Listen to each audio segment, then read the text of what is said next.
A very good evening class 10th and 12th. Welcome back to my channel, and this time I have come to help you out. I am referring to the students of CBSE of class 10th and 12th who are going to have their boards somewhere in end November or beginning early December this year. Now this year the term 1 paper that you are going to have is an objective paper where you will be provided with an OMR sheet. And the session today is a practice session as to how to handle the OMR sheet provided by the CBSE. In this particular class, I would be helping you get used to this OMR sheet which the CBSE has provided us so that you do not fumble in your examination.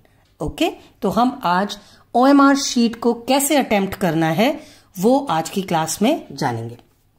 So you're welcome to my channel by Seema Makhijani. I'm otherwise a chemistry teacher and my lectures are basically for chemistry of class 9 to 12. But today's session is specifically only for class 10th and 12th board students.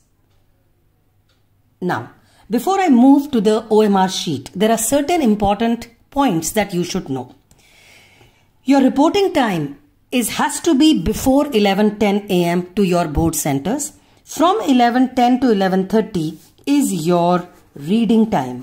A 20-minute reading time is being provided to you, and this reading time is crucial for you to decide which questions you will not attempt. From 11:30 is your exam time. This is your 90-minute exam time and your paper ends at 1 p.m. So that's your cutoff time. As far as your roll numbers are concerned, the CBSE is going to send it by today or maximum by tomorrow, and they will reach your school. You do not need to worry much because this information about your roll number etc. would be pre-filled in the OMR sheet which will be given to you for the exam. ये सारे details पहले से filled होंगे जो sheet आपको examination में fill करने के लिए दी जाएगी. Important, you have to use a blue or a black ball point beta.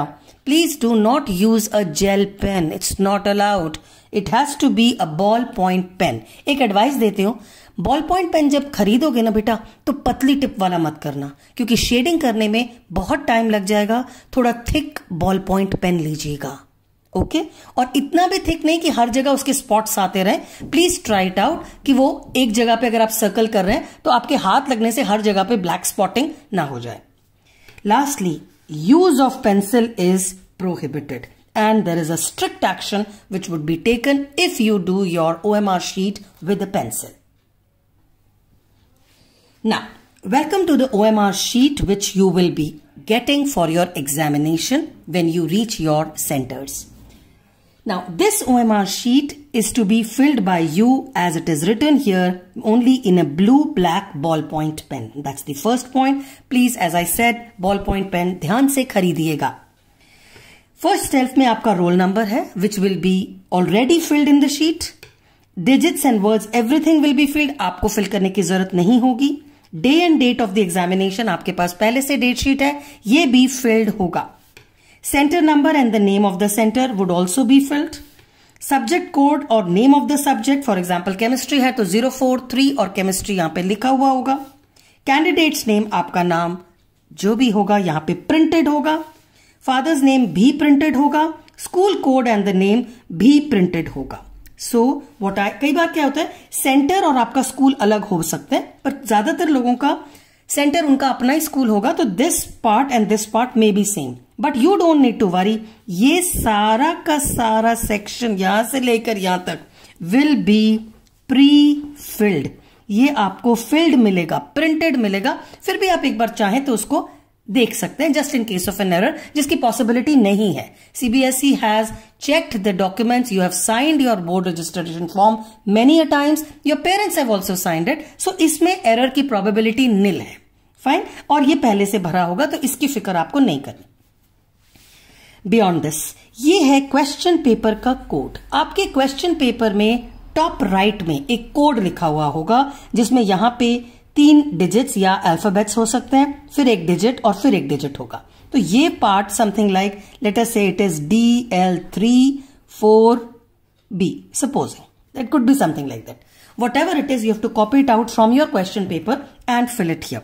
Moving ahead. This is to be signed by your center superintendent. वहां के एग्जामिनर, जो भी आपके इन्विजिलेटर्स होंगे, उनको साइन करना है, तो इसकी फिक्र भी आपको नहीं करनी है। नाउ मूविंग अहेड, ये आपका आंसरिंग सेक्शन है। इसके बारे में मैं 1 मिनट के बाद बात करती हूं। उससे पहले मुझे ये बताना है कि इस बॉक्स में यहां पर आपको साइन करना है। ये रहा मेरा सिग्नेचर, मैंने कर दिया। प्लस यहां पर एक स्टेटमेंट आपको खुद लिखना है, and that statement is that I confirm that all particulars given above are correct. ये आपको खुद लिखना पड़ेगा, उसके बाद ये सिग्नेचर करना पड़ेगा। This is the only thing जो कि आपको लिखनी है पेपर में, because it's an objective paper. Subjective तो बेटा है नहीं, तो ये ही सिर्फ सब्जेक्टिव पार्ट है जो आपको खुद लिख के सिग्नेचर करना पड़ेगा। इसके नीचे का सारा हिस्सा, where it is how much you score, how many questions are corrected, signature of the coordinator, observer, evaluator, invigilator, this is not your part. Please do not touch this part. You end here. आपका signature और यहां पे आपका ये right up के बाद नीचे इसके आपको कुछ नहीं लिखना। Now moving on to the question section. Question section को देखते हैं। पहली बात, क्वेश्चन नंबर 1 से लेकर 15 तक यहां पर है। 16 से लेके 30 तक ये रहे। 31 से लेके 45 तक ये वाला कॉलम है, और 46 से लेकर 60 तक ये वाला कॉलम है। इसका मतलब बाय डिफॉल्ट आपकी आंसर शीट में 60 क्वेश्चंस का प्रोविजन है, क्योंकि हर सब्जेक्ट में 60 क्वेश्चंस तो होंगे नहीं। For example chemistry class 12th में 55 क्वेश्चंस ही हैं, तो आपको ये आई वुड एडवाइज कि 55 पे मार्क लगा दीजिएगा, इसके आगे आपको नहीं करना। आप इसमें कुछ भी नहीं कर सकते। ऐसा नहीं कि आप इसको यूज करने की कोशिश करें कि कोई पूरा गलत क्वेश्चन हो गया, सपोजिंग 23rd क्वेश्चन गलत हो गया, तो आप इसको क्वेश्चन काट के यहां पे पूरा लाइन लगा के और यहां पे लिख दें जी ये मेरा 23rd क्वेश्चन है और मैं इसको यहां कर रहा हूं। This is not allowed. So you will not, अगर 55 क्वेश्चंस का क्वेश्चन पेपर है तो आप इसके बियॉन्ड अटेम्प्ट ही नहीं कर सकते। That's point number 1। Now moving ahead, paper में करना कैसे है। फॉर एग्जाम्पल मेरे क्वेश्चन नंबर 1, जब मेरा रीडिंग टाइम है ना बेटा, सबसे इंपॉर्टेंट बात यह है कि रीडिंग टाइम में प्लीज ट्राई टू आइडेंटिफाई कि कौन से क्वेश्चंस आप नहीं अटेम्प्ट करेंगे। सपोजिंग आपके पेपर में सेक्शन 1 जो है वो 25 क्वेश्चंस का है, ये रहा, तो मैंने यहां मार्क कर दिया। सेक्शन 1 मेरा 25 क्वेश्चंस का है, और इसमें मैंने डिसीजन ले लिया कि मुझे कौन से 4 या 5 क्वेश्चंस नहीं करने हैं। तो जौन से नहीं करने हैं और वो श्योर है, if you are sure, reading time में अगर आपने ये चेक कर लिया है, तो आप उनके क्वेश्चंस को जो आपको नहीं अटेम्प्ट करने, मेरे को 5th क्वेश्चन नहीं अटेम्प्ट करना है, मैंने उसमें गोला मार दिया। इस गोले मारने का मतलब है मैं ये क्वेश्चन नहीं अटेम्प्ट कर रही। मेरे को 10th क्वेश्चन भी नहीं अटेम्प्ट करना है। मैंने डिसीजन ले लिया, आई एम कॉन्फिडेंट कि मुझे ये टॉपिक नहीं आता है, तो मैंने ये वाला क्वेश्चन नहीं करना। 14th क्वेश्चन वाला टॉपिक भी ऐसा था, आई एम नॉट 100% श्योर, मुझे वो भी नहीं करना। जब आप ये सर्कलिंग कर लेते हैं ना शुरू में, आउट ऑफ 25 क्वेश्चंस में से करने तो आपको 20 है सपोजिंग सेक्शन 1 में, तो आपको 5 क्वेश्चन सर्कल भी तो करने पड़ेंगे। और अगर मैंने ये 5 क्वेश्चंस डिसाइड कर लिए पहले ही कि ये मेरे क्वेश्चंस हैं जो मुझे नहीं अटेम्प्ट करने, तो बात खत्म हो जाती है। ये सर्कल करने का मतलब है आप इन क्वेश्चंस को अब हाथ ही नहीं लगाएंगे। तो ये आपको सर्कल तभी करना है जब you are 100% sure that these are the questions that I will not attempt. CBSE ने बहुत अच्छा सिस्टम ऑफ आंसरिंग दिया है आपको। कैसे? फॉर एग्जाम्पल क्वेश्चन नंबर 1 में आप जब क्वेश्चन पढ़ रहे थे, आपके हिसाब से आंसर सी था, तो आपने यहां पे सी को एनसर्कल कर दिया। मैंने पहले ही कहा प्लीज पेन में थोड़ा सा थिक पेन लेना ताकि जल्दी से सर्कलिंग हो जाए। ठीक है, सी सर्कल कर दिया। फिर क्वेश्चन नंबर 2 चेक करा, उसका आंसर मेरा बी बन रहा था, मैंने उसको भी सर्कल कर दिया। बेटा एंड के लिए सारे के सारे 90 मिनट्स के बाद आप सारे के सारे क्वेश्चंस को सर्कल करने के बारे में मत सोचिएगा, उसमें पैनिक हो जाता है, और एंड में सारा क्वेश्चंस को सर्कल करने में एक भी क्वेश्चन ऊपर नीचे हो गया तो सारा गलत हो जाएगा। बट सीबीएसई ने आपके लिए बहुत अच्छा काम किया है कि अगर ऐसा हुआ, फॉर एग्जाम्पल आपने पहले 5 क्वेश्चंस आंसर कर लिए ऐसे। मैंने कहा ना, बॉल पॉइंट पेन थोड़ा सा ध्यान से लेना बेटा, बहुत पतला मत लेना, नहीं तो बहुत मुश्किल हो जाएगी। ठीक है, अब इस केस में अगर मैंने ये कर दिया है, अब क्या मतलब, ये वाला क्वेश्चन तो नॉट अटेम्प्टेड है। अगर आपने ये एनसर्कल कर दिया है, इसका मतलब this question will not be marked. आपने अंदर भी भर दिया है और बाहर भी भर दिया है, पर एग्जामिनर सिर्फ इन दोनों को देखेगा।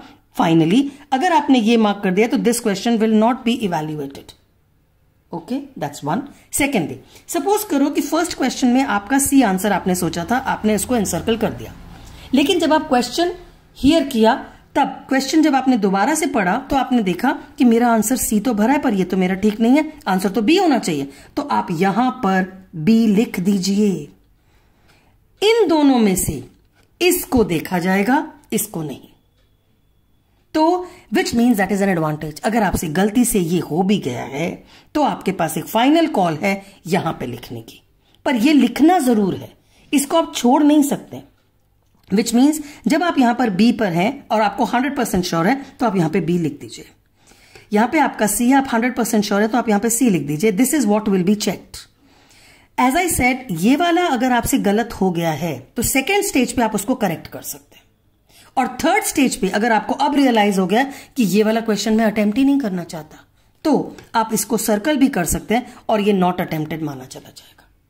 विच मीन्स पेपर अटेम्प्ट करते वक्त प्लीज बी वेरी कॉन्फिडेंट कि ये कैसे अपीयर करना है। सो यू कैन एनसर्कल जिसमें डाउट, जिसको 100% होना, सपोजिंग 8th क्वेश्चन का आंसर तुमको ए लग रहा है एंड यू आर 100% श्योर, तो बिना ज्यादा दिमाग लगाए फटाफट यहां पे ए लिखो। जिन पे आप 100% श्योर होना, फॉर एग्जाम्पल ये रहा 10th क्वेश्चन, ये तो गलत हो गया क्योंकि ये तो पहले से करा हुआ ही, तो वैसे ही रूल्ड आउट हो जाएगा, कोई चेक ही नहीं करेगा क्योंकि आप यहां पे सर्कल कर चुके हैं। तो ये वाली एनसर्कलिंग सिर्फ तब करिएगा हैश वाले बॉक्स में। There are 3 types of boxes. एक है स्टार, जहां पे आपको अपना आंसर लिखना है, करेक्ट रिस्पॉन्स जो लिखना है। एक है hash. Hash is only to be considered if you are not attempting a question, तो उनको एनसर्कल करना। Star has a priority over responses. इनके हिसाब से अगर स्टार में चेंज है तो स्टार वाले को एप्लीकेबल माना जाएगा। एक बार दोबारा समझा देती हूं। क्वेश्चन नंबर 11 में आपने एनसर्कल तो किया ए, लेकिन यहां पे लिखा सी, तो एग्जामिनर सी को चेक करेगा, ए को नहीं। क्वेश्चन नंबर 13 में आपने लिखा बी और आपने यहां पे बाद में रियलाइज किया ये बी में से गलत हो गया है, आंसर डी है, तो एग्जामिनर ने ये डी देखना है, because the examiner is checking, it's a human paper checking, it is not by a machine कि इस पे वैलिड होगा। बट ऐसा नहीं है कि आप इनको छोड़ के चलेंगे। This star box is only given for your convenience, so that अगर कहीं पे किसी क्वेश्चन में आपसे गलती हो गई है तो आप बॉक्स में करेक्ट कर सकते हैं। Please do not cut and overwrite. Cutting and overwrite से कोई भी मार्क्स नहीं मिलेंगे। अगर आपने ऐसा कुछ किया, गलतियां करने के तरीके कौन से? Have a look at this. These are the wrong methods. इस रॉन्ग मेथड में देखिए, एक बच्चे ने 2 सर्कल करे और बीच में किसी को टिक और एक क्रॉस मारे। ऐसे 2 एनसर्कल आप कर ही नहीं सकते, शेडिंग 2 में होनी ही नहीं है। ये टिक विक कुछ नहीं, this is the correct way of doing it. Second वाले में आपने इसमें टिक मार दिया छोटा सा, नो, टिक विक नहीं मारना है, आपको पूरा शेड करना है। ऑफ कोर्स उसके आगे जो हैश वाला बॉक्स है उसमें आपको लिखना भी है, स्टार वाला बॉक्स, सॉरी, स्टार वाले बॉक्स में आपको ये आपका रिस्पॉन्स लिखना भी है। थर्ड देखिए, अगेन ये दो ऑप्शंस तो आपको करना ही नहीं है बेटा, इट इज इनकरेक्ट। फोर्थ वाले ऑप्शन में कुछ ऐसे कोई डिजाइन आपको नहीं बनाने हैं, क्रॉस और ये टिक, ऐसा कुछ अगर ये गलत है और आप नहीं अटेम्प्ट करना चाहते प्लीज छोड़ दीजिए। सो बहुत सेंसिबली, आधा इनसर्कलिंग नॉट अलाउड है, पूरा इनसर्कल होना चाहिए। ये कुछ इनसर्कल, ये थोड़ा सा करना शुरू किया फिर पूरा कर दिया, ऐसा नहीं अलाउड है, ये सारे गलत मेथड्स हैं ये। But as I said, CBSE has been very generous towards students this year, और उन्होंने आपको एक ये स्टार बॉक्स दे दिया है जिसमें आपको अपने राइट रिस्पॉन्सेस का अल्फाबेट लिखना है, ताकि अगर आपसे गलत एनसर्कलिंग भी हो गई हो तो आप राइट रिस्पॉन्स लिखकर अपने आप को कवर अप कर सकते हैं। एक लास्ट बात, सपोज करो कि आपके पेपर में 3 सेक्शंस है, जैसे केमिस्ट्री क्लास 12th में there are 3 sections. The first section is of 25 questions, यहां पे मार्क कर दिया। सेकेंड सेक्शन 49 पे खत्म होता है, तो मैंने यहां पे मार्क कर दिया, रेड से नहीं बेटा ब्लू से ही करेंगे।